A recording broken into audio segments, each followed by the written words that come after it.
ये कबूतर है जी, ये देखें ये हाफिज साहब के साथ माशाल्लाह हिला हुआ है।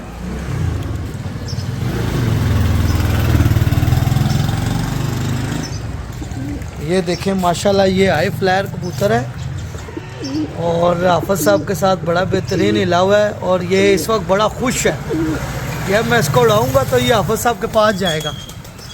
माशाल्लाह जी हाफिज साहब क्या बात है। हाफिज साहब कितना है इसके पास, कितना टाइम हो गया इसे आपके पास? 1.5 साल हो गए माशाल्लाह।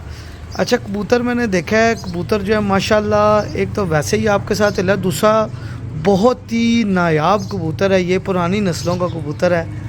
ये कुछ जोड़ा छोड़ा था आपके पास या किस तरह ही आया है? ये बच्चा छोटा पाला था बस मैंने, एक ही कबूतर है। क्या बात है जी। अच्छा ये गली से गुजर रहे थे तो मैंने देखा, मैंने कहा यार इनकी मैं वीडियो बनाऊं। मुझे ये माशाल्लाह माशाल्लाह परिंदा बड़ा पसंद है। इस टाइम में जितने भी लोग जो हैं जो इस तरह के बर्ड्स लाते हैं, या तो वो जो है वो टोली वाले कबूतर होते हैं या दूसरे होते हैं, पर ये प्योर हाई फ्लायर कबूतर है माशाल्लाह। ये ज़रा शौक देखना आप, क्या बात है, क्या बात है हाफिज साहब।